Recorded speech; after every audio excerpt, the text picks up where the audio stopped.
Alright guys, this is Ice, and the point of this cast is going to be basically to point out some errors in this game, and this is going to be between Joope and Maelstromzzz. Maelstromzzz is the red Protoss and Joope as the blue Zerg, and I was actually spectating this map here. You can see my name. I was spectating this, and I decided afterwards I would cast it, maybe just to show some of the mistakes so the players could watch it and whoever else sees this. So that's the kind of cast this is going to be, and I'm going to be also uploading more Spanishiwa games because I think his build is really good, and I'm also going to be doing probably some more of the tutorial like cast, kind of like this one. I hope I'll do it good so that you understand what's going on, where the mistakes were, etc. So anyhow, let's go on to the game here, and we see the no cheese by either player, or I wouldn't have casted it because I don't really like cheese, but who does? Anyhow, 14 pool I think this game was for Joope, 14 extractor, 13 pool. Can't remember exactly what happened here. Don't see the pool coming up yet. I'm gonna pull up the production tab. I always do that. Here's the assimilator coming up for the Protoss. Just chrono boosting the probes as standard. Gateway coming up at the ramp. Everything normal. There's the pool. So that was a 14 gas, 13 pool. And that usually happens. You'll put 3 drones in here, and then as soon as you get 100, you can take them off so you can get the metabolic boost for Zerglings. That's usually, well, that's what it can be used for. Sometimes you use it for a roach rush, stuff like that. Anyhow, it's going to be a 14 gas, 13 pool for the Zerg, and for the Protoss we have a 2 gate and a cybernetics core. Cybernetics core, of course, necessary for the Protoss. And another pylon going up, everything we can see just going completely normally. And the Protoss player, his last location that he's about to check is going to be the one where the Zerg is spawning, so he would not have known if the Zerg was going to rush. So sour about that scout. And you can see the, like I said before, the drones pulled off the extractor. He only has 8 gas and researching metabolic boost for Zerglings. And of course pulling them off the gas so they can go back to mining, because he's not going to be using that gas for any other reason, so it'd just be a waste to leave them on there. So now he has proper saturation over here. He's not looking to go for any gas, so should probably just making Zerglings from now on, and no more drones unless he wants to expand, which it does look like that. An expansion on 20 supply, so not an early expansion. Not a late one though, and we can see here a robotics facility. Now, this guy Maelstromzzz, he's pretty good. This build that he's going for here, I was playing him with we were doing a 2v2 against the AI on his Insane, and we got trashed, and he decided to steal the AI's build, which is like a 2-gate robo, then another gate, then another robo. So he doesn't really know how to use this build at all. So just keep that in mind as the game goes along. He doesn't really know how to use that build order, and he doesn't usually play like that. But anyhow, that's just the build he's going to be going for. The second extractor just getting saturated there. The robotics bay finishing, and the cybernetics core just chrono boosting the warp gate technology. Now for the Zerg player, the hatchery is just finishing up. He only has 1 queen and another one on the way. Now what I like to do is, I usually like, if I'm on 1 hatchery, I'll always have 2 queens. Although I don't ever play like that. I play kind of like a variation of the Spanishiwa build, because I'm not really good at it because I haven't tried it a lot yet, and I like to get a gas just a tiny bit earlier than he does. So you can see he should be getting some saturation over here, although he is supply blocked. And one thing about supply blocking is you always want to make the overlord before you're supply blocked, or the pylon, or the supply depot, or whatever it is. So you just have a fluid continuous production of units. So now not supply blocked, should be making more drones over here. Not the best macro. You can see here, Joope micro your macro. Anyhow, Joope finally catching up. Now one problem here. He has an evolution chamber up. He has the resources. He's not getting any of the upgrades. And now whenever I get an evolution chamber, I always get the upgrade as soon as it finishes. Otherwise, it was just kind of a waste of minerals at the time because you weren't getting the upgrades right away. So it was kind of unnecessary to build that if he wasn't looking for it. Maybe, yeah, I don't know, maybe he wanted it for spore crawlers, although we're not seeing any of that. Third expansion here for Joope, and the Protoss player could be at a very large disadvantage if he doesn't expand or attack very soon.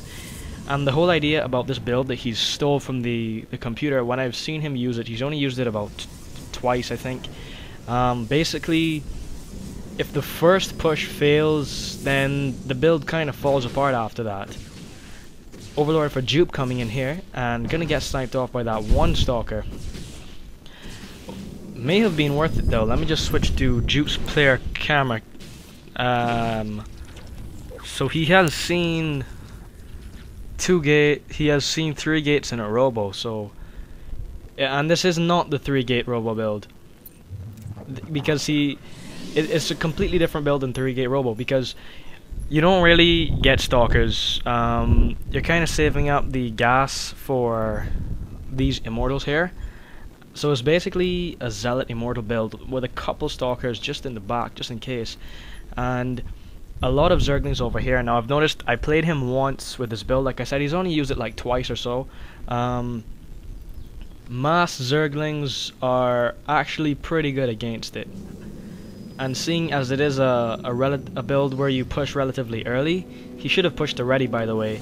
The zerglings kind of counter pretty nicely. Just if you keep your macro up, you shouldn't have that much of a problem with it. And you can see here the zerg player, his third hatchery, slipping a little bit on the macro. He is supply blocked again, so that is the reason. But should not be getting supply blocked. Like I said, and I'm not trying to make this guy look bad. He's a pretty good player. He only just started playing StarCraft, and he's actually really good. So, unsupply blocking now, and should be making these all into drones. Should be doing that now. And nice there, spawning larvae as soon as possible. Should do that as much as you can. Try not to leave any time between when you spawn your larva. Now, Maelstromzzz here with an observer just over here, so he's gonna know that the only thing this player has is mass zerglings, and mass zerglings against stalkers, if they can get us around, pretty easy. There are only 4 stalkers here though. Immortals will rip apart the zerglings as long as they're protected from the back, which is what it looks like is gonna happen here. Well, those are a lot of zerglings.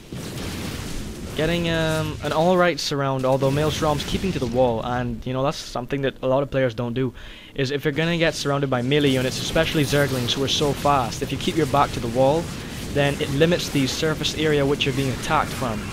And you can see Maelstromzzz just putting a force field at the top of the ramp here, and that was to block any reinforcements, although there were none. So nice, I guess pretty good micro by Maelstromzzz here, with a good set of units left, although one spine crawler and a couple more zerglings going to be flooding in. Not sure if it's going to be enough. He should go straight for the mineral line though. Should go straight for the mineral line.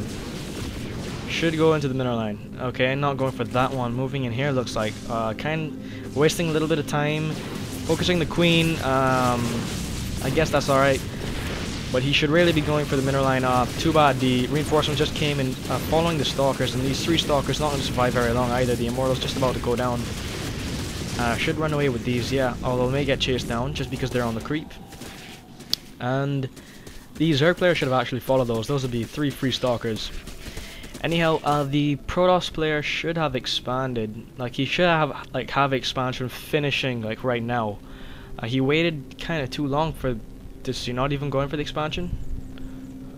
Okay, he should definitely have gone for an expansion.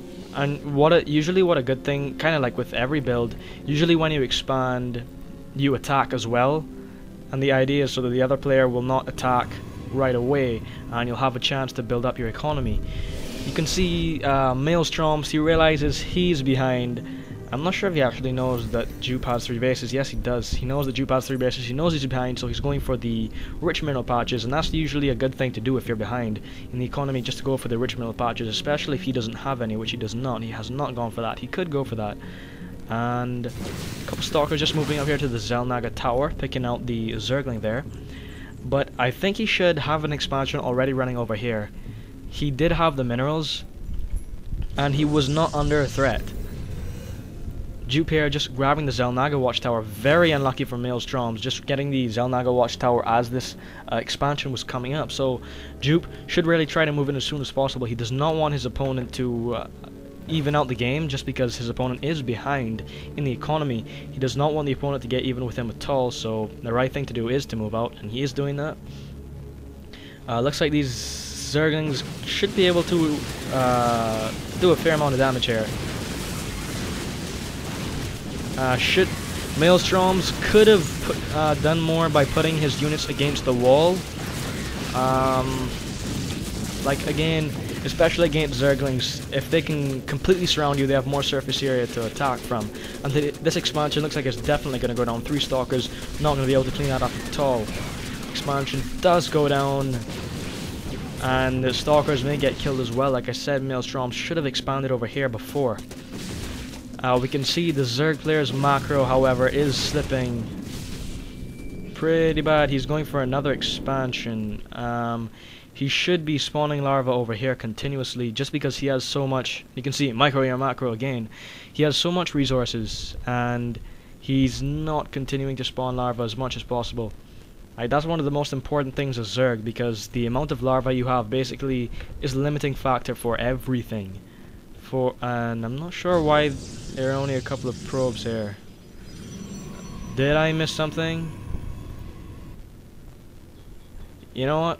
I think these Mutalisks could have come over here and destroyed a whole crap load of probes, and I didn't even notice it.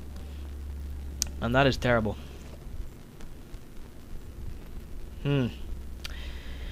Yeah, Maelstromzzz saying he can't get the build done like the PC. No, you can't. The computer does it very well. He rushes pretty fast, and he has a good amount of immortals. You can see Joope now here coming back with the Mutalisks. I'm pretty sure I remember him coming here before. It looks like he's going to try and take off some pylons. Supply blocking, not going to happen. Might want to unpower these buildings over here though. And you can see I was saying if the first push fails, build kind of falls apart. Not very good here by Joope, the one stalker getting hit by about 2 Zerglings, but Mutalisks coming in from the back, and these Zerglings are going to be able to stream in. Should not leave them outside on the ramp, should pull them inside. And there's the GG from Maelstromzzz. And Maelstromzzz is actually, you know, like, he lost this game, but he could probably beat Joope. He is a very good player, and he was going for a Dark Shrine. That's usually the Protoss players go for a Dark Shrine when they're behind, although that was a bit late, and a Dark Shrine actually could have worked pretty well. There are no Spore Crawlers or Detectors over here. Anyhow, just casting this game because it was kind of interesting. I thought that it may be easy to point out some of the flaws here, especially Joope, almost 5,000 minerals, not good. Maelstromzzz had very nice macro. He just didn't expand. That was the only problem. He had very good macro, but only off of 1 base.